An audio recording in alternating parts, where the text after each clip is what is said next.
What's up, guys? Welcome back to another Pinball FX tournament video. So today we just finished playing all the Williams tables with our one ball challenge. So we're moving on now to the Zen Originals, and for this week, for our first Zen Original, we'll be starting with a table called Sorcerer's Lair, released in 2011. So I thought this would be a good table to start with. I think it's a little on the easier side, and I believe it comes free with Pinball FX, so it shouldn't be an issue with not having it. And so I think it's like fishtails. It's a great way to introduce yourself to Zen Original tables for those of you who have not played a lot of them. So that's what we got for this week. And kind of think about how, Zen Original tables are completely original concepts and ideas, but they only exist in a digital format. And it's kind of like what you had with Williams, right, back in the day. I mean, Williams tables were, for the most part, original ideas, but they were, actual tables that you could play IRL. And now what we have in pinball is basically what you see from Stern and Spooky and Jersey Jack are licensed themes, so you don't see originals. So if you are a fan of Williams original tables, you might like Zen Originals. But I just wanted to kind of have you think about how pinball tables have, kind of changed throughout the years. So now let's begin talking about Safecracker, our last Williams table that we've done. And so Safecracker was released in 1996 from Pat Lawlor, and it was a hybrid table. Pat Lawlor wanted to make the table part pinball and part redemption style.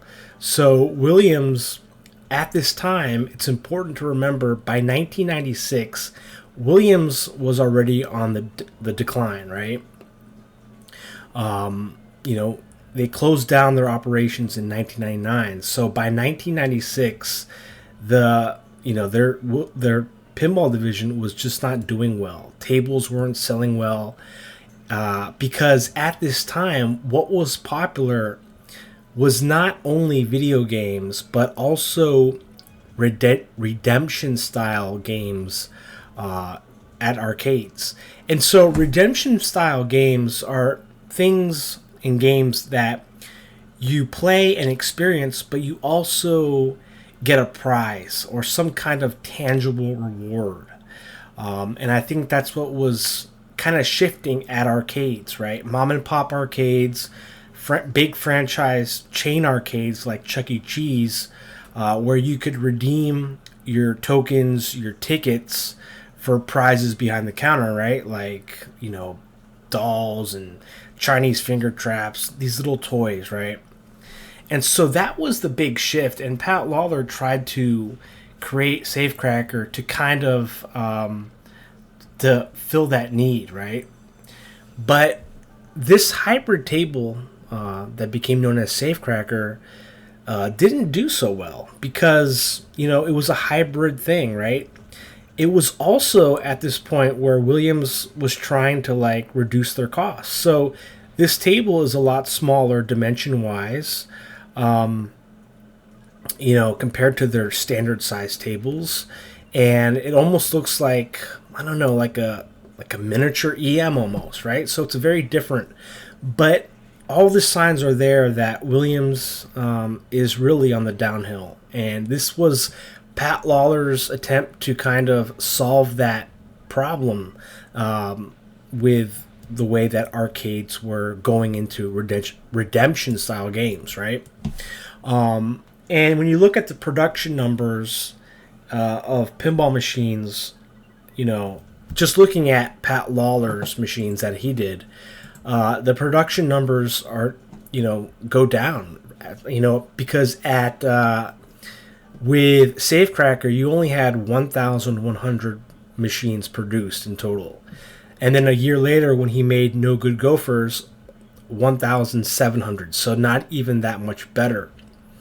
And so after that, that's pretty much Pat Lawlor's last Williams table before he goes into Stern. And so before Safecracker, you had Roadshow, which produced 6,259, right? Before Roadshow, you had Twilight Zone, 15,000. And so you can just see the numbers decreasing, right?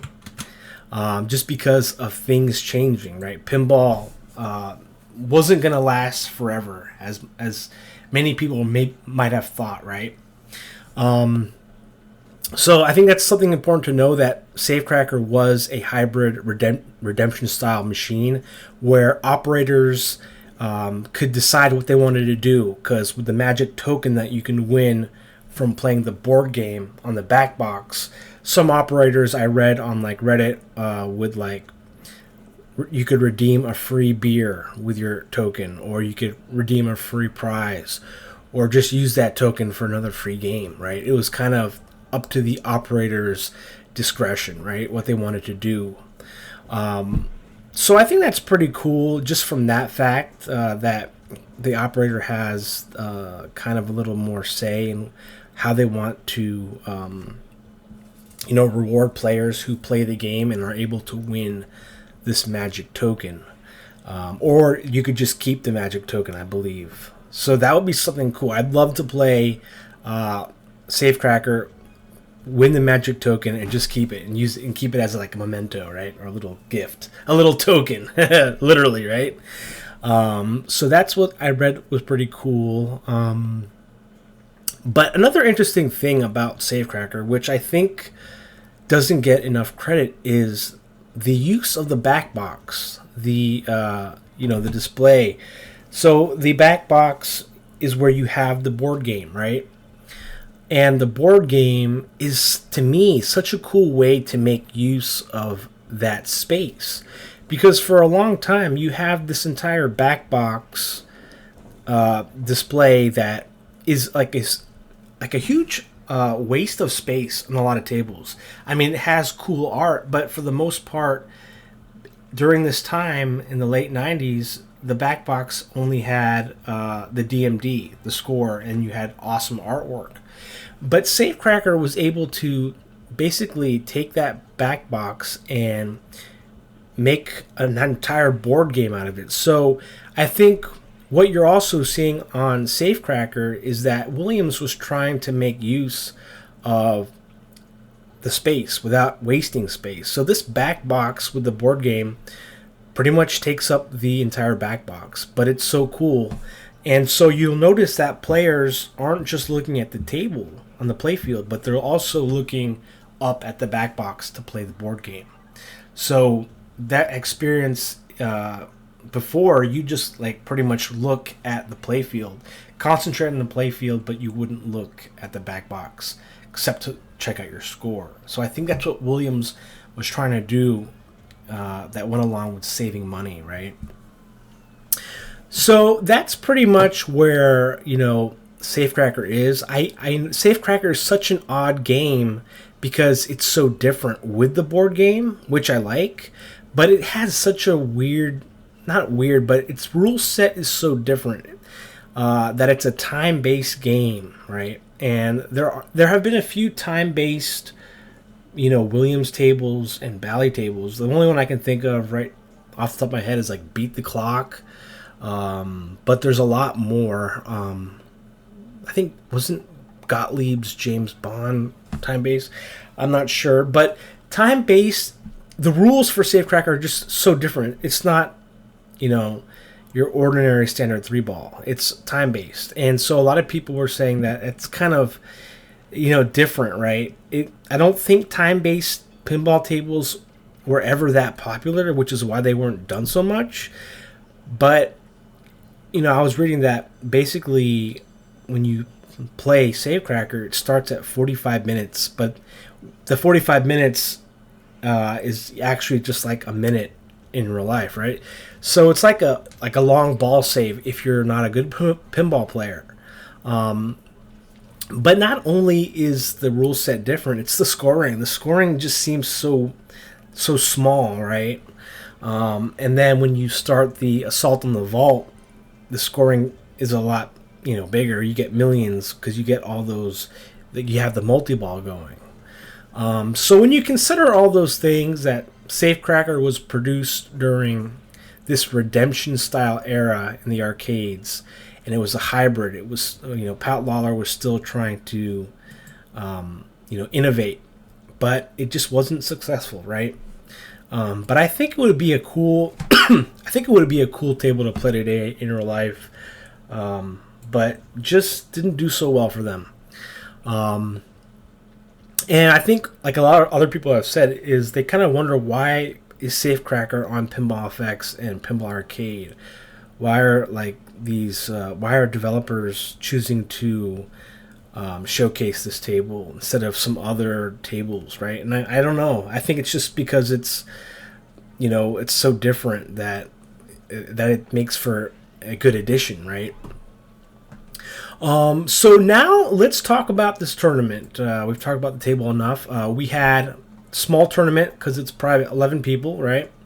But the hard thing about Safecracker one ball is that it starts at sudden death. So you don't start with 45 minutes. You're already on sudden death mode, which is kind of makes things a lot harder, right? So and there's really no way to add time once you're in sudden death.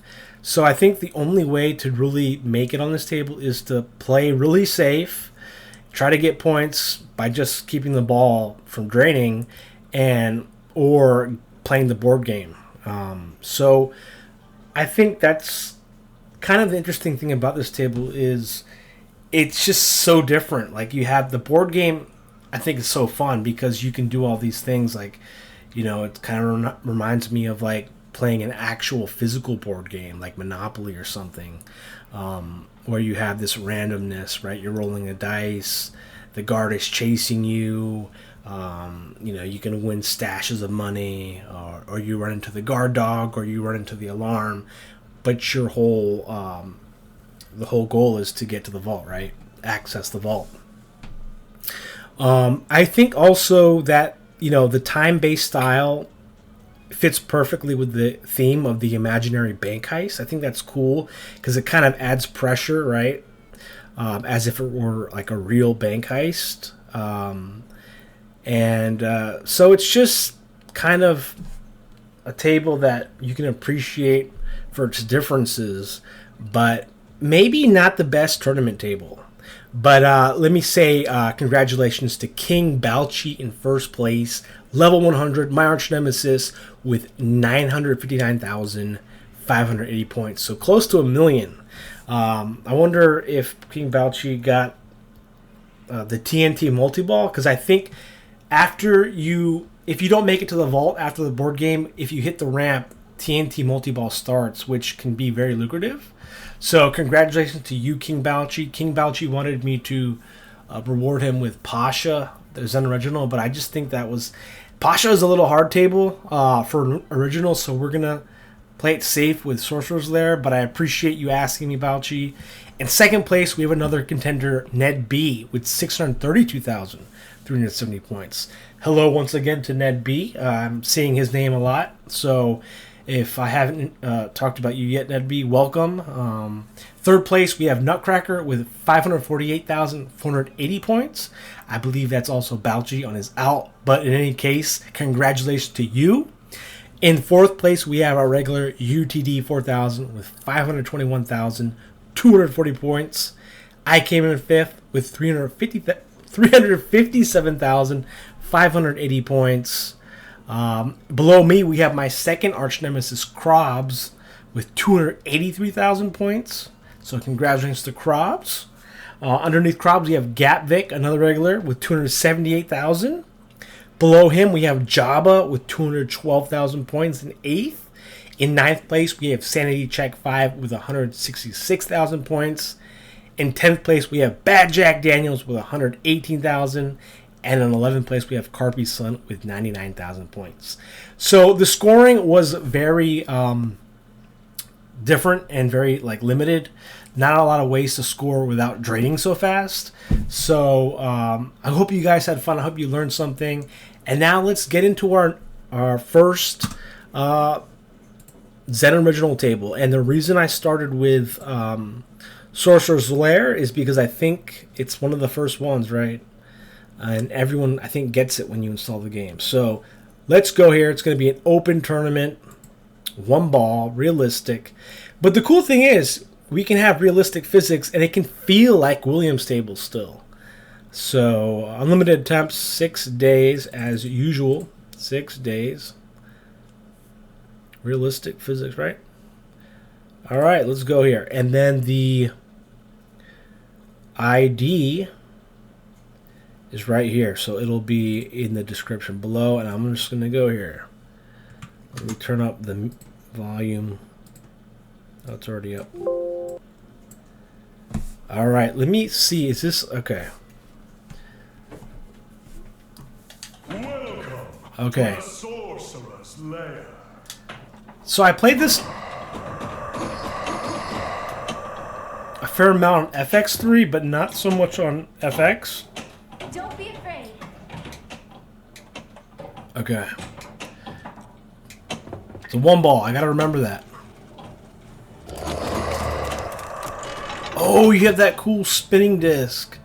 That's awesome, actually.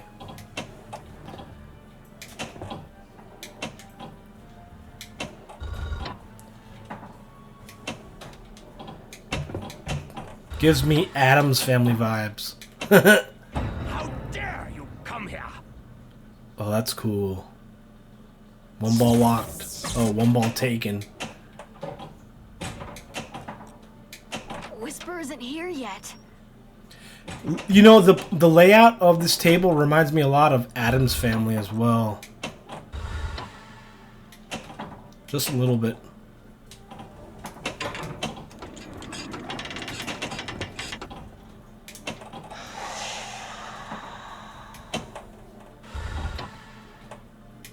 Oh, you have an upper playfield there with an extra flipper. Okay, forest loop. Oh! A secret passageway. Oh, the secret passageway. Let's go.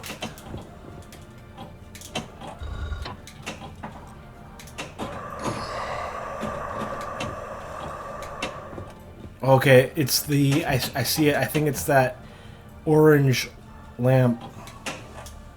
Was that not it?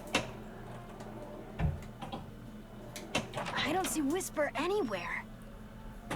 Where's that secret passageway?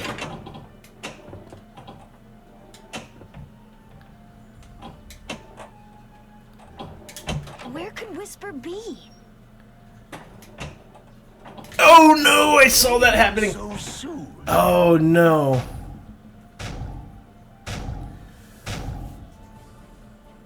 Okay, well, I'll play this more. Hope you guys enjoy. Thanks for watching. And yeah, welcome to the Zen Originals Sorcerer's Lair for this week. Until next time, catch you guys later. Take care.